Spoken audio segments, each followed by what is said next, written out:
Hello, everyone, and welcome to United Way. Live United. I'm Terry Westerfield, and joining me today, I have friends in from No AIDS Task Force. I want to welcome to the program Rodney Thulian. Rodney is the Director of Development at No AIDS Task Force. Hi, Rodney. Hi, Terry. How are you? I'm doing well. You've brought along some great people here. A lot of good information going to be imparted today. I want to welcome to the program Gene Redman, and Gene is the Director of Prevention. Hi, Gene. Hi, how are you? Also joining us today, Special Events Coordinator, and that is Michael Weber. Hi, Michael. Hi, Terry. How are you? And also we want to welcome to the program Ann Burgess. Now, Ann is the testing coordinator, and she's involved with the Orleans Parish Municipal Court's Project Impact. Is that correct? Yes, ma'am. For all of you who are joining us today, No AIDS Task Force is a partnership for life and one of United Way of Southeast Louisiana's community impact partners or partner agencies. And the mission of No AIDS Task Force is to reduce the spread of HIV infection, provide services, advocate empowerment, safeguard the rights and dignity of HIV-affected individuals, and provide for an enlightened public. And that's why we're here today. Want the public to know what's going on. I always harken back, and Rodney, this may be you, a question for you, but No AIDS was one of the first in the country, the task force, to start up here. And I think it's been over 30 years now that you began and really doing great work in the community. Sure, yes. And it has been 30 years since No AIDS came onto the scene in the time of a crisis, actually. And the wonderful thing about No AIDS Task Force is, you know, from what it's grown to today, it started as a phone line out of someone's home, a hotline. And so from that early period on till today, you know, 30 years later, we have 30-plus programs of the No AIDS Task Force that benefit people with HIV and AIDS. And I was doing some reading and getting ready for the show.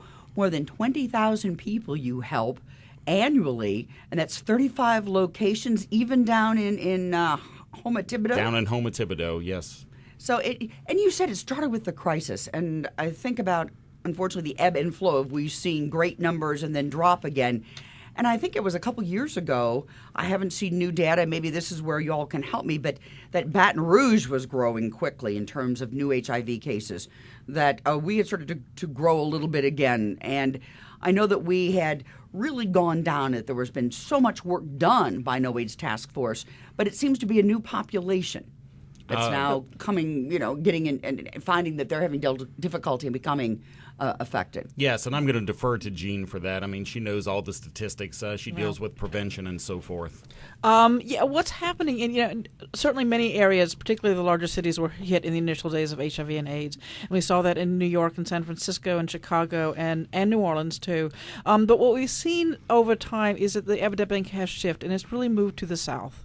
And again, as New Orleans is a southern city, most of the top 10 cities in the CDC's rankings most of them are all in the south. There are a few outliers, but New Orleans, for example, is number 3 in HIV case rates, which means that of every 100,000 people, that we have a higher rate than any other city except 2 others, and that is a really big problem. So we're seeing a huge increase in the south. That about 44% now of HIV and AIDS cases are in the southern region of the country. So it's almost half are in this one quarter of the country, which is it's kind of mind-boggling. And when you look at the populations most affected, you can find numbers and rates of infection that are close to some of those in sub-Saharan Africa, which we look at as the horror story of the epidemic. So it's been very challenging to remind people that this has not gone away, that we're still fighting a huge problem here in the Louisiana area, in the New Orleans. We're much more greatly affected than other areas, and it's kind of reminding people that, yes, it's still ongoing. There's still high rates of infection. We have probably close to 7,000 or 8,000 people living with HIV in the New Orleans area. And those are those who know that they're living with HIV. And one of the challenges is that once you become infected, you may not feel sick. You may not feel anything for 3 years, 5 years, up to 10 years. And so people just assume, I'm fine, I don't need to do anything. That the difference between high risk and low risk doesn't mean you're not infected. so that people oftentimes they decide not to get tested and they don't know and they find out when they're very ill. And that's one of the problems we've had here in Louisiana is we have a lot of people who are testing HIV positive and within 6 months they get an AIDS diagnosis, which means it's late in the course of their disease. Because they didn't come forward sooner to They didn't be come tested. forward. They didn't get tested. I try and tell people if you are HIV positive, and I know that's really scary to confront, to think, I might have this disease, but if you are positive, you will find out. The question is, do you find out where you're testing and you can keep your treatment options open, or do you find out when someone else comes to you and says, I have it, and you're the only person that could have given to me, or when you find out you start coughing and then you're in the hospital and you have pneumonia, cystis pneumonia, or some of the other opportunistic infections that you didn't have to get if you had found out that you were if you were treated early. Jean, have you seen that the populations have shifted? I hate to ask the question, but it used to be that, it's the gay disease. But I've also read that now it's become mostly, we're seeing a lot of it in our African American population. Yes. We're seeing it in women, heterosexual women. Yes. Well, HIV is doing what diseases do, and that is they move to those that are most vulnerable. Poverty, those who are struggling with multiple different things. If you don't have a safe place to live, if you don't have, adequate, food and stuff like that, oftentimes you make decisions about, things you do that place you at higher risk. Even that, we can look at some of the populations and comparing risk in certain populations. There's no greater risk. It's just the matter of, who's infected. And if you have, for example, African American men who have sex with men have one of the highest rates in the country. And what some of the research has found is not that they're doing bad stuff. That's not the case. They are engaging in no more risky activity than any other group. The problem is that when you have a fairly closed group, because of racism, they may have, less access to sexual partners. So they're in smaller networks. And the minute one person in that network becomes infected, then it's much easier for it to be infected elsewhere. And that's oftentimes what we find. Also youth. About a quarter of young people, the quarter of new infections are in those 24 and younger here in Louisiana. And again, think about, most of us are beyond our youth now, but if we think back to it, we can go, maybe I wasn't always so smart. Maybe I didn't do things that I should have done. And for most people, it's like you didn't have a wreck when you were a little bit drunk and driving. You didn't have this thing. But for some people, what happens is they get HIV infected. Remember, it just takes one time for the condom to break. One person you thought you trusted, and turns out maybe you shouldn't have trusted them quite so quickly. One person who you did trust, and they didn't know that they hadn't been tested. I mean, there's so many different ways that people can be infected. And it's again, I like to emphasize for each individual, it's not about if I've been really risky, have I had 150 sexual partners? Yeah, that certainly increases your risk. But if you've had something where you exchange bodily fluids with somebody and you didn't know their HIV status, you do have some risk. And there's no way of knowing for sure unless you get an HIV test. Jean, you mentioned just a few moments ago about age. I am looking around here at all of us. So, no, when the epidemic started, we were all very young. Yes, and yet, as it came about and we heard more and more and the cocktails were developed and all the different information that was out there, I'm wondering if it's the next couple generations and quit hearing about it because everyone had done their job so well in trying to help those who had become infected that it wasn't on their radar anymore. And I don't know if there's anybody, please, Jean, whomever, please answer that question if you want to weigh in. Well, I'll go ahead and start since, I love to hear myself talk. Not. But, in the early kind of brutal days, we had a very effective HIV prevention message, which was, you literally saw people, the men walking around with the huge purple splotches from Kaposi sarcoma. You saw people that were gaunt, that looked like they were, almost in a death camp because they'd lost so much weight. And that's an effective prevention message. When you say, you get this disease, you're going to die a slow death as your immune system is destroyed and can no longer protect you from everything that's out there. And that's a hard way to die. Thank God that we now have the cocktail, the drugs that people can take. But, like most viruses, we do not cure viruses. You don't cure the cold. You don't cure other things. We vaccinate. And because HIV is this very mutable virus, it also attacks the immune system. So it's been incredibly, incredibly challenging to come up with any way to vaccinate. We're still working on it. It's still challenging. So the only thing we really have for people living with HIV is a treatment. And, one of the things that's happened is, like I say, in the early brutal days, there was kind of this really ugly equality because the number of people infected was equal to about the number of people that died. That's no longer the case, which is very, very good. But we're seeing an increasing epidemic in this country and other countries. And I kind of like to remind my people on the other side of what we do, the care stuff, that we cannot treat our way out of this disease. We're going to have to increase prevention. And actually, one of our powerful prevention tools now that we know the studies is that treatment is prevention. If people find out that they have HIV, they get into treatment, they get on the medications, and they become what's called virally suppressed. In other words, the medication is really working, they're taking it consistently, then that reduces greatly the number of virus in the bloodstream. And so it's much, much harder for someone who is on medication to actually infect another person. And so if we can get people tested, if we can get people into care, if we can get people on medication, and that we can get them, virally suppressed, and those are a bunch of steps, then we have a very powerful prevention tool because they're much less likely to infect anybody else. But that's it. It's, as we started off the show saying, one of your mission statements is to have an enlightened or educated public. Do you go out, and since you're seeing the rise in younger kids, are you in the schools? Are you having programs where you're inviting them in? It's a line to talk. I know that for a while there, very big program getting social media out. So how are these things doing? How are you in reaching out to that new and vulnerable age group? Well, we do what we can. And, one of our challenges is that prevention funding has not only remained flat, it has decreased. So the amount of resources we're putting into doing that sort of stuff, we have one program at our agency that specifically targets young people. We have 2 full-time staff people and a number of peer educators. It's called the CHAT, Curbing HIV/AIDS Transmission. It is focused mainly on African-American youth, and we focus more on African-American youth who are disengaged from some of the more mainstream. So we're working with GED, we're working with juvenile justice, we're working with jobs programs and places like that. We do some stuff with the school, but the sad truth is we don't have the capacity to go to the schools. We do some when we can if they ask us, but to really get to the schools and do that sort of stuff, you have to have the public will, the willingness to come in and talk about some things that some people consider difficult. And you also have to have the people that can do it. We do know that the one shot coming and talking to a group is really not effective in terms of changing behavior. So we focus on things that have been proven, what they call effective behavioral interventions. How do people really change behavior? If you think about, okay, what did you have to do to eat a better diet? What did you have to do to quit smoking? What did you have to do to start exercising?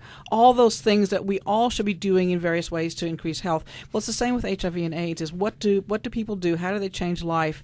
And, I like to talk about the fact that what we're asking people is to give up something very valuable, which is trust and intimacy. Because, we all want, we want sex, but I think even more, we want intimacy. We want someone to care about us.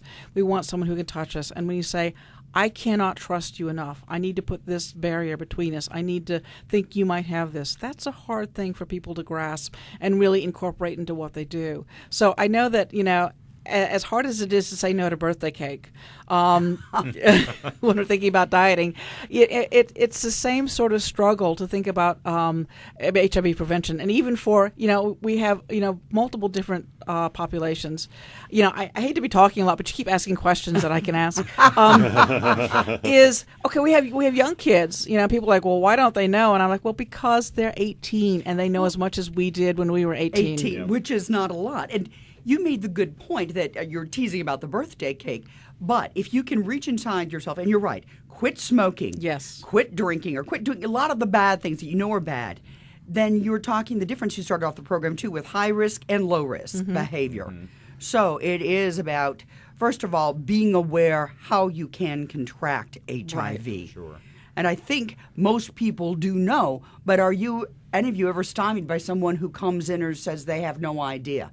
I know that years ago we were talking about the fact that sometimes when the blood supply had not been as good, but that's not been a problem in a long time. So now we're back to the basics, and that is having a loving partner who may or may not, be infected if you're going to be infected. Well, and I think one thing to keep in mind is that, we know we need to be dieting, but if you eat a hamburger or a piece of birthday cake, that's not going to give you a heart attack or diabetes.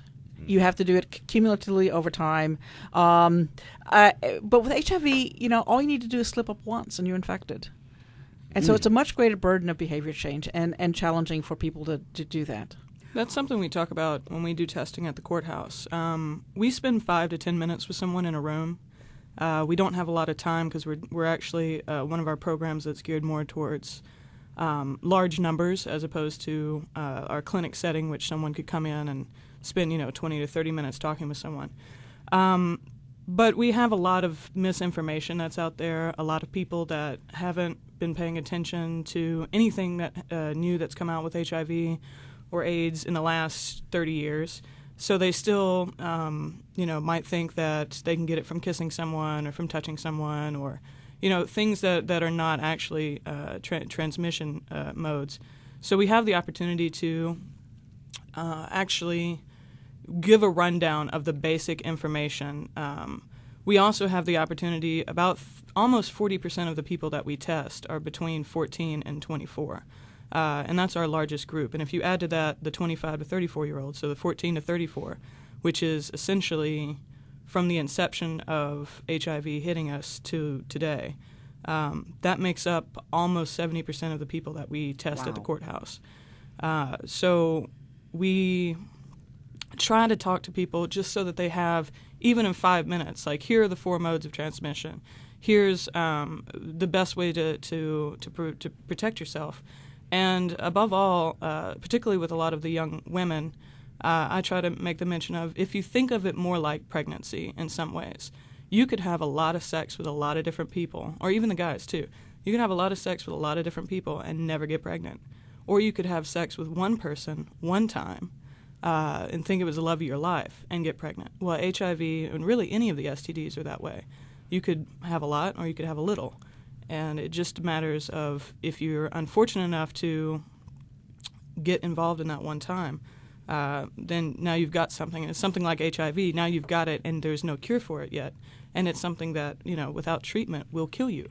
But with treatment will not. And you could actually, live a fairly healthy and full life.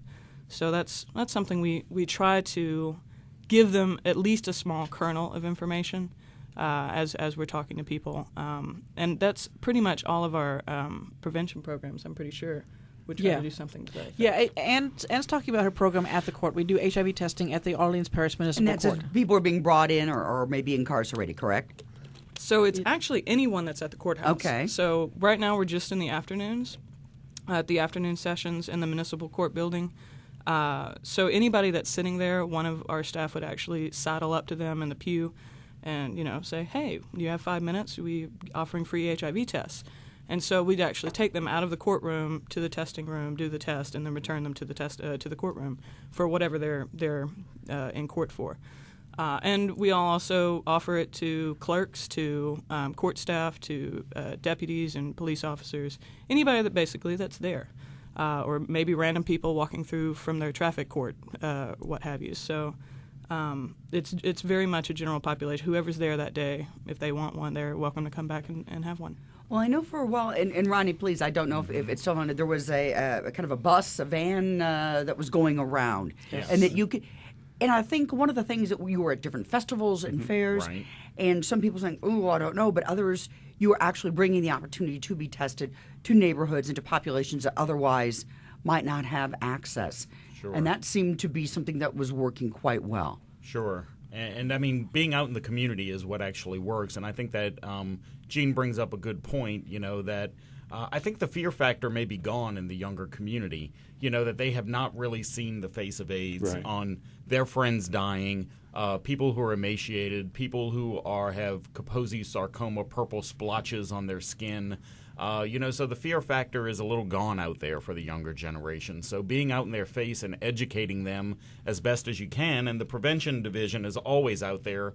They have tables set up during Mardi Gras, Southern Decadence.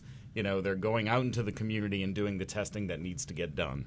And I guess that's what I'm trying to point out again. It's not just a gay problem. No. Because of the way the population it's shifted. And it all comes down to what you're trying to do, the prevention, because people just aren't aware. They haven't been educated. Their parents don't talk about it. They haven't maybe heard about it. Or if they do, again, they think it's been conquered. Even within the gay community, there's the issue of fear. That's what kept me from being tested. I lost my partner in 1990 and probably assumed I was positive all those years. Never got tested to 2007. And it was other issues that made me decide to be tested. And when I was tested positive, it was frightening. But I'll be honest, with the care I received at the task force, we call it one-stop shopping. I mean, everything from behavioral health to clinical care, nutrition. We have a food bank. The people at the task force made me well, made me whole. Then they hired me. Well, Michael, if you could talk a little bit more from that firsthand experience, how was it? I mean, as you said, you suspected, but the courage it must have taken to either, make that first appointment? Did you call? Did you just come by? Did you knock on the door? Can you walk us through a little bit? Would you mind sharing some of your story? I lived in New York at the beginning of the crisis. We didn't know what was happening then. I can remember the first friend that was sick in the hospital, and they said that he had the gay disease, but they didn't know what it was. Back then, up through the early 90s, if you were tested HIV positive, you knew you'd be dead within a year or so. It was frightening. I can remember losing my phone book in the 1980s. For me, I think keeping my head in the sand probably saved my life, because those early medications were really rough. What brought me in was just that I decided it was time to take control of my health and my life.